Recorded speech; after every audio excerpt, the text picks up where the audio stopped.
এ বান্দা তোরে আমি বানাইলাম, আমি বলার ক্ষমতা দিলাম। আমি যদি তোরে বলতে না দিতাম তাই তুই বলতে পারতি না। অনেকের জিহ্বা আছে কিন্তু বোবা বলতে পারে না, অনেকের কান আছে কিন্তু শোনে না, অনেকের চোখ আছে দেখা যায় কিন্তু আসলে দেখে না। আমি তোরে বলার ক্ষমতা দিলাম, আমি তোরে শোনার ক্ষমতা দিলাম। এরে বান্দা, এরে জওয়ান, আমি এজন্য তোর সিনাটা চওড়া বানাই নাই, এজন্য তোর বডি বাহুতে শক্তি দেই নাই, এজন্য তোরে যৌবন দেই নাই তুই আরেকজনের মিছিলে যে মারামারি করবি।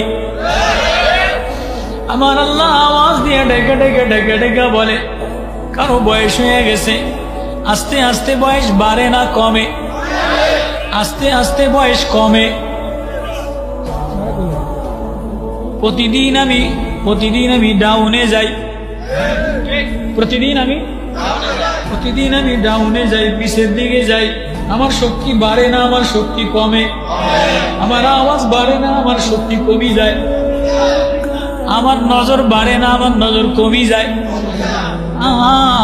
বরফের মতো বানাম, এটা গইলা যায়।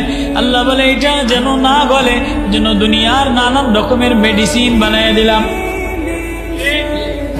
শরীরের কোনো জায়গা যদি ছিদ্র হয়ে যায় তো মেডিসিন ভিতরে লাগায়, ঘাও যদি হয় তাহলে মলম লাগায়, ক্যালসিয়াম যদি ক্ষয় হয়ে যায় তো ক্যালসিয়ামের ইনজেকশন দেয়।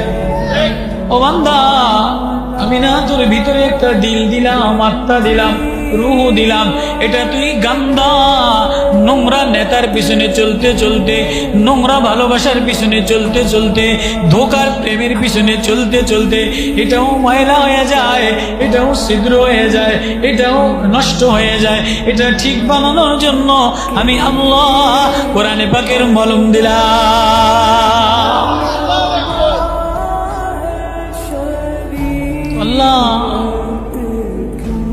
আল্লাহ আওয়াজ দিয়া বারবার ডাক দেয়। যেমন আজকাল বড় বড় নেতারা, হোমরা সোমরারা, সব নেতারা তার দলের দিকে ডাক দেয়, মারামারি করার জন্য ডাক দেয়, কামড়াকামড়ি করার জন্য ডাক দেয়, সোর আল্লাহকে ডাক দেয়। তোমার ডাক দিয়া মিছিলে লাই, তুমি মিছিলে 100 জন ক্যাপ লইয়া যাও, এটা করো এটা করো। কয়দিন পরে একটু নেতা হয়, নেতা হইলে চোর হয়, চোর হওয়ার পরে লুচ্চা হয়, বদমাশ হয়।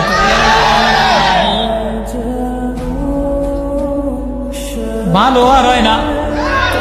ভালো যদি হইতে হয় তাহলে কোনো দিলওয়ালা, আতরওয়ালা, কোনো কোরআনওয়ালার সাথে